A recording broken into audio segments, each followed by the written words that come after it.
What's going on, everybody? So today we've got a Freightliner Cascadia with the DD15. That's pretty much all we seem to touch. Customer states truck runs like crap. He's got white smoke. He's got a number of things. Let's take a look and see what's going on. Let's see if we have any codes. We're probably not going to have any codes, but let's take a look anyway and see what the computer spits out, so we have a pretty good idea of what's going on here. Oh, okay. We've got some after treatment fault codes, but first I want to check this. A lot of times if there's a delete, you want to go into your instrumentation, you want to go to where it says EGR. Okay, so we have no delete. We are at zone 0. Typically when there's a delete, this will be at zone 5. That's a pretty good indicator that you have a delete. We do have, or had, a code: soot sensor protection tube, soot sensor, DPF, temperature, DPF filter efficiency too low. So we may have an issue where the DPF filters might need to be serviced. Good thing to do here is go to your actions, after treatment, ash accumulator. It says 52%, volume of 88%. So it might be that these need to get serviced. I don't know. I don't know the history behind it too much, but white smoke is definitely the big complaint. So what we're going to do here is go here, actions. You're going to go to relative compression test. Okay, I like doing that because that gives me a pretty good idea if we have a cylinder issue, possible injector issue. We'll get to that in a second. So right now I'm going to run the test. You're going to get this little cautionary advisory. Click on OK, and then all you're going to do is crank it until it stops. It will stop cranking on its own. So let's make sure. Ready? That was the worst cranking compression ever. Jesus. Did not crank long enough. No shit. Okay. I'm gonna have to go a different route on this. Let me start the truck, and I want to hear what it sounds like. See if you guys can listen to it.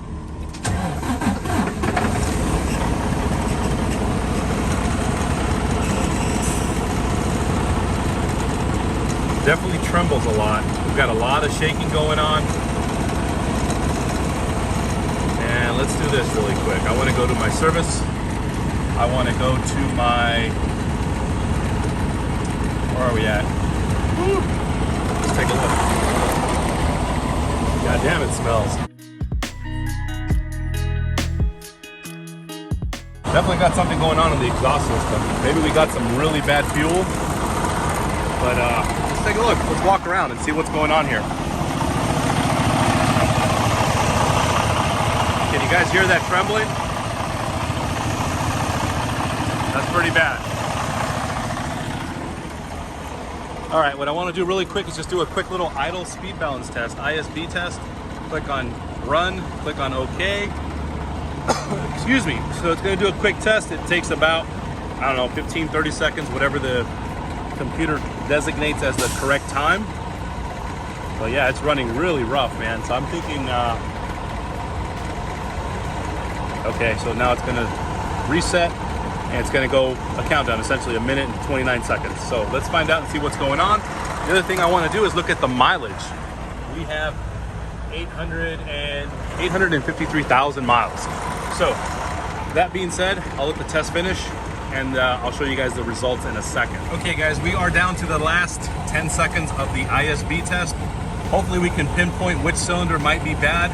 A compression test will certainly help narrow it down, but nothing is 100%, as you guys know. Wow. According to this ISB, all the injectors are running tip-top. Doesn't really explain why we have white smoke.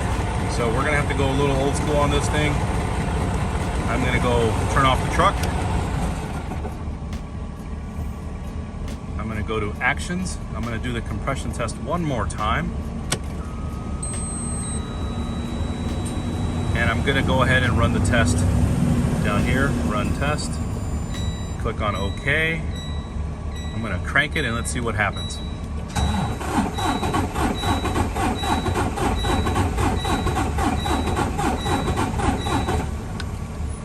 Okay, so the computer stopped the cranking. I did not do it, and let's see. Holy shit, look at that. compression is pretty much garbage, which is why we have, number one, white smoke. Automatically, white smoke. Number two, okay, the next issue we're gonna have potentially is gonna be something either in the head. Valves are completely out of adjustment. That might be your next best step, is to do a valve adjustment and see if you can salvage this and change the numbers. But that's pretty bad. So if you can see that, 86%, 90, 100. So the issue is gonna be on the back half, 4, 5, and 6, okay? I'm gonna check the valves and see if that helps. That's really the best place to start. I'm not gonna jump down and say, hey, the cylinder head's no good, or something in the rings or anything of that nature. I do not know. So for now, this is what I see. I'll keep you guys posted. We're gonna go ahead and start tearing this down once I get the authorization from the customer. So we're gonna do another valve adjustment. I've done numerous videos on that, so we're gonna take all this crap out and go from there. Okay guys, so we are back. We have our truck set to TDC2, which means we're gonna be rotating, sorry, take it back. We're gonna be adjusting valves 3 on the second rotation. So if you look at my little chart here, very simple, 3, 5, 6 on the intake, 2, 4, 6 on the exhaust. Okay, so I kind of labeled it to make it a little easier, visually easier for you guys to see. So you're gonna see 3, 5, 6 on the intake, and then 2, 4, 6 on the exhaust. Okay, so I want to show you guys really quick how out of adjustment these valves are. Okay, now look at that. I literally don't have any side-to-side movement or up and down. I should have some kind of chatter, especially on the yellow. Obviously on the white it's not going to make a difference right now, but just to give you guys a general idea, okay, I should have something like that on the intake side, but I have nothing at all, which means we are going to go ahead and adjust, like I said, 3, 5, 6 on the intake, and 2, 4, 6 on the exhaust. So intake, we're going to go ahead and just for shits and giggles, we're going to try to get this gauge in, and I'm going to show you guys. It's not even going to get in. There's just no way possible. So we're going to go ahead and make the adjustments on those. We're going to go ahead and loosen everything up, adjust, torque it all down, rotate the engine 360, do the same thing for the valves that are painted white, and we will go from there. So let me get them loosened up, make the adjustments, and we'll go from there. Okay guys, so again, we're going to loosen everything up. That's yellow, 3, 5, 6. But before I do anything else, before we get any further in the video, everyone say hi to Chavo. Chavo, mándale saludos a todos en YouTube otra vez. All right guys, so let's get this going. I always want to introduce Chavo. Chavo's the guy that helps me out. He's really good at this. So again, you know, got to give some recognition for the guys that do the work, you know. Like I said, we're going to loosen this up. We're going to make the adjustments, and we will go from there. We went ahead and made the adjustments to valves, intake valves 3, 5, and 6. So just to kind of show you guys. Okay, there we go. We got the valve adjusted on the intake side for number 3. We have the valve adjusted. Let me show you guys really quick on number 6. Hold on, got to get that right angle there. There we go, hold on. What the hell? Now doesn't want to go in. Makes me look like a liar. Well, anyway, I'll double check that just to make sure I don't have any issues. But like I said, 3, 5, 6 are now adjusted. So let me just show you really quick on number 5. I'm still going to do a compression test, so that way we can go ahead and verify that the numbers are good and hopefully there's no damage done to the engine. So again, I'm going to continue this. I'm going to double check my work here. For some reason the gauge does not want to go in, and we are using the correct one. So let's all right guys, so I did not like the way this valve came out adjusted on the intake side. This one was good, but this one was a little too snug for my liking, so I'm going to go ahead and make the adjustment, at least so I feel comfortable with it. And again, so now that we have the adjustments made on 5, there you go. You have some chatter, you got movement. Look at that, what a difference, okay? Compared to what we had earlier, which we had no movement, we had no adjustment or lash on that. So like I said, I'm going to make the adjustment on number 6, make sure it's good. I'm going to verify that number 6 on the exhaust side is good, 4 on exhaust, 2 on exhaust are good. If they're good, we're going to rotate the engine, and then we're going to go ahead and make the adjustments on everything colored white. I went ahead and verified on the exhaust side. Again, intake is one thing, exhaust is completely another thing. So number 2, number 4, and number 6. So just to kind of show you guys Okay, the feeler gauge is going to be 0.610 millimeter or 0.024, whatever you want to call it. And you're going to go ahead and just slide that in, and then you're going to automatically see or feel what the gauge feels like. Okay, feels pretty good. It doesn't feel tight, it doesn't feel loose. And the same thing goes on that one. Okay, so we're not doing the exhaust, we're just simply, we're not doing the exhaust brake or the engine brake. We're only verifying the valves themselves. Okay, once you're done with that, if you feel that you want to make the adjustment on the Jake brake or the engine brake, go ahead and do so. I did one of the videos. Hopefully that'll help you guys out. So again, everything in yellow is done. We're going to rotate the engine 360 degrees. That'll put us TDC 1, and then we're going to go ahead and make the adjustments on 1, 2, 4. Okay, 4 is definitely one I'm going to look at the most, because that one in the video showed that the compression was really bad. And then again, of course, we're going to verify 1, 3, 5 on the exhaust side. So Tony's going to go ahead and rotate that engine, and we will go from there. So we are back TDC 1, which means we should be able to make adjustments on our valves number 1, number 2, which, good Lord, these are tight, and number 4. Okay, this one's really tight. I've got no movement at all. So we're gonna go to make the adjustments on the intake side, and just to see, exhaust is actually pretty good. So all right, let's just stick the gauge on the exhaust side, take a look and see what's going on, and go from there. So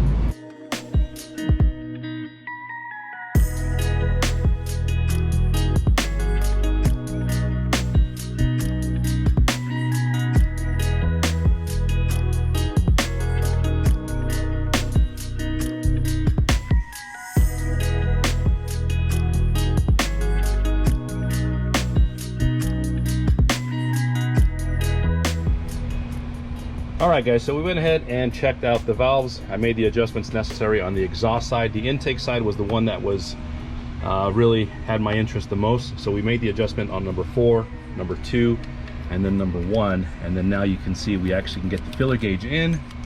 We're gonna go ahead and torque everything down. Again, it's very important that you torque down the lock nut to 37 foot-pounds. And then you're gonna see the difference. You can actually hear the chatter now, okay, which is good. So far so good.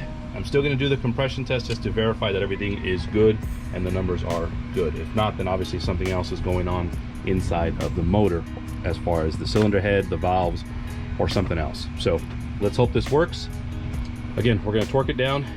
As you can see there, Tony's going to go and torque everything down to 37 foot-pounds, and put the valve cover on, get the computer going. I'm going to put the valve cover up on top. We're going to secure it. We made sure we have the intake covered with the screen. Tony's going to go ahead and remove the timing tool and everything else that we used to bar over the engine with. So I will wait till he gets out of there before I start the engine.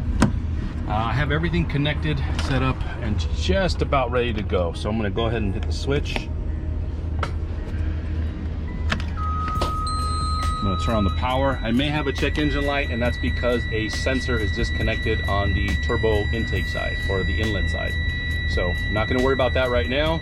What I am going to focus on the most is going to be our compression test, that we're hoping the valve adjustment worked and we don't have any issues. So we'll let the program do its thing, log in, and again, once Tony gets out of there, I will go ahead and make sure and verify repairs.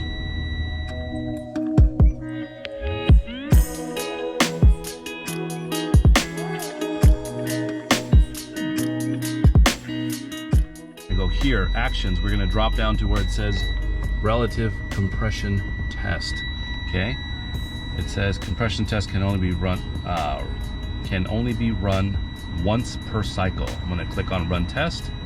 Let me verify, make sure nobody's got their hands on the motor. I don't want to crank it and get an accident going here.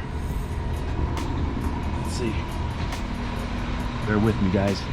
All right, all clear, got the screen on there. I'm gonna go ahead and crank it up. Hi, by the way, that okay? All right, guys, so all clear. No one's underneath the truck. No one is touching the truck. I'm gonna click on, make sure it is a neutral, make sure it's safe. Click on OK, and we're gonna go ahead and crank it. Let's see what happens. Ready?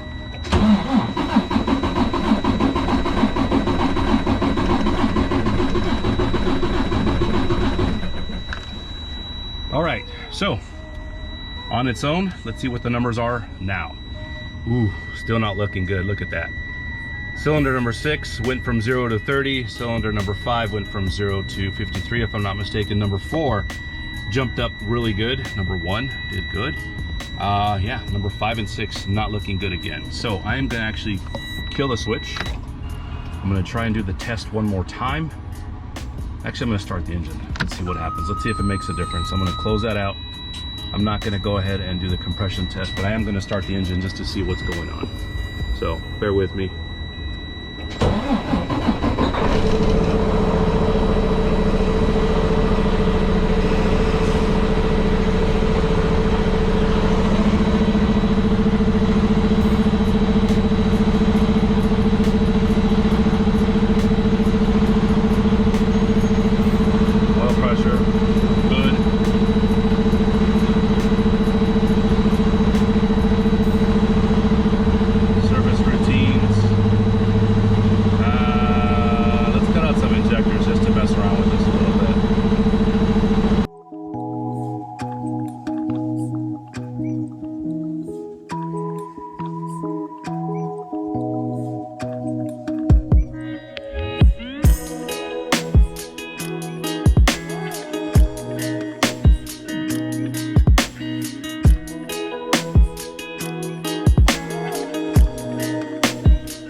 Alright guys, so I shut it down, did a quick little cutout test on the injectors manually.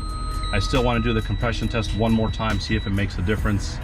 I'm not very happy with that, but you know, I mean, it's nothing that I could have done to change the outcome. Maybe the damage is already done. Could be something in the, like I said, something in the cylinder head. Let's find out. So I'm going to run the test one more time. Click on yes, crank it.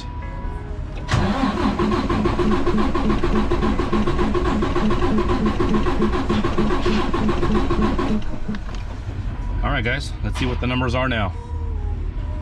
Ooh, gosh, not that much better. So we definitely have an issue here on number 5 and number 6. Again, could be something in the cylinder head. I don't know what the customer wants to do. This number is really good. These numbers are good. This number, 90%. Okay, whatever, I'll take it, definitely. But here, I don't know what the hell's going on. Again, could be something on the cylinder head.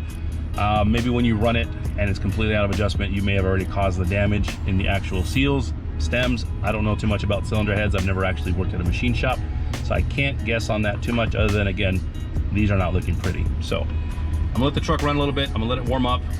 Try again with the compression test a third time. I'll give the customer the results and see what he wants to do. If he wants to take the cylinder head out, don't know. We'll find out. I'll keep you guys posted.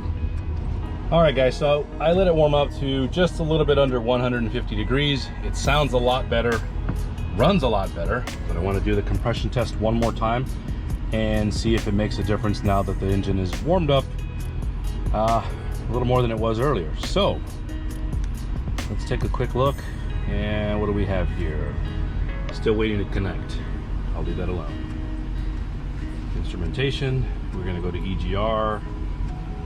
Temperature 140. Okay, not too bad.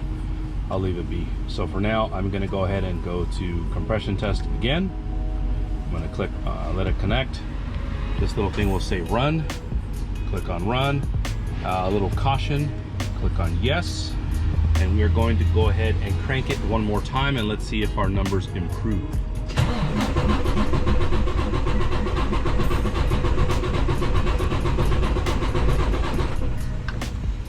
Okay, click on OK, and no, not much, not by much at all. So they actually got a percentage or two lower. So unfortunately, this is going to mean that this engine's going to have to either be taken apart, cylinder head might have to be sent out to a machine shop to be checked out, replaced. I don't think the issue is going to be in the actual pistons or the piston rings. I think that's going to be in the cylinder head itself. Customer's decision, not mine. These are good. This definitely improved. This improved, but you know, not by much at all. So I'm going to warm it up. I'm going to do another ISB test and idle speed balance test on the injectors. But in order to do that, this has to be at 160. So I'm going to go ahead and warm it up. See, it sounds a lot better. But all in all, just not very happy with the fact that the percentage is not what I was hoping it would be, which would be at least in the 90s. So for now, again, I'm gonna let it warm up. I'm gonna do the ISP test once I get to 160 degrees. Let me show you that really quick. Idle speed balance, it's gotta be at least 158. So I'm gonna let it warm up to 158. I'll do the ISP test. Hopefully I can find out if there's an injector that's maybe causing some potential problems. If not, then again, cylinder head, and we'll go from there. All right, guys, while it warms up, again, we're still not at the 158. I am gonna do what's called a fuel system integrity check. Okay, what it's gonna do is a computer will do this all by itself. It will test the fuel system at different RPMs. So right now it's just at idle. It's gonna show you 25 seconds left to go, and then it'll bump up the RPMs, check the fuel, bump up, and then it'll do a leak down test. I'm gonna do that just so it warms up the engine, number one. Number two, I wanna see if there's any white smoke, like when the truck first arrived the other day. I didn't get a chance to actually record that part of the video. So like I said, once it does this integrity check, I'll do the ISP test. I'll probably do a compression test one more time just to see what the numbers are or where they're at. But I'm pretty sure the problem's gonna be in the cylinder head itself. And again, up to the customer what they wanna do. If they wanna just go to cylinder head only, 853,000 miles. So if you want to do an in-frame overhaul, it's really up to the customer, their budget, and what they feel is appropriate. So there we go. We were at 600 RPM. It's going to hold that for 20 seconds. As you can see, it's really self-explanatory. Nothing you need to do but other than walk around and make sure you don't have any issues. So let the computer do its job.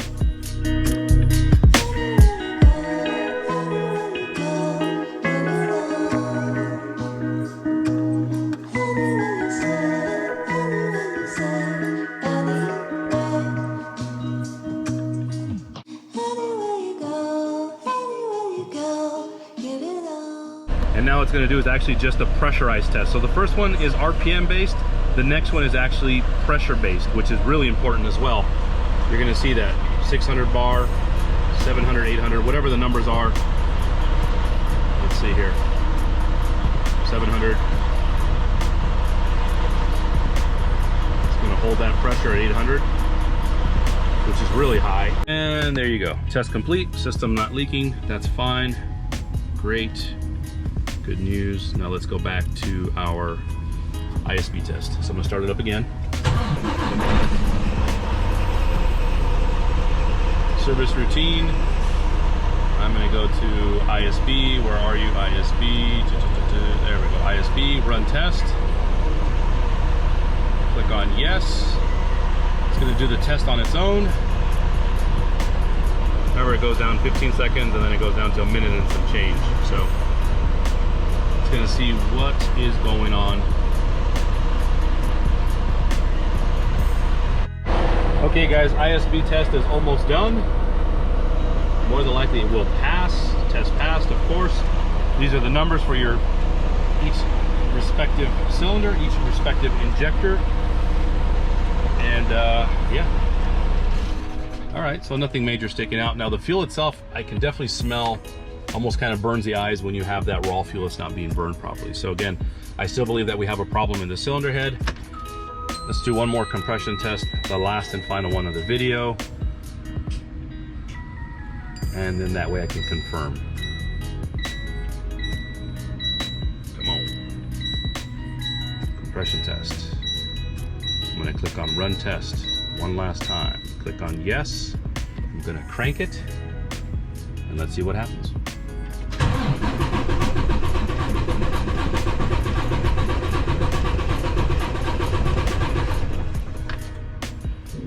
All right guys, so there we go. I'm gonna click on OK, and there are our numbers. Dropped and actually went up. So we definitely have a problem going on. We're gonna have to recommend that this engine be taken apart and looked at a little bit further. But that's pretty much it for this video, guys. So if you have any questions, again, I was hoping for a much better result. It did go a little bit better here, but not what I wanted. So anyway, guys, if you have any questions, as always, hit me up. I'll let you guys know in a future video, hopefully, what the customer decides to do. Whether they want to rebuild it, do the cylinder head, I'm not sure. Anyway, guys, if you like the video and it helps you guys out, thumbs up.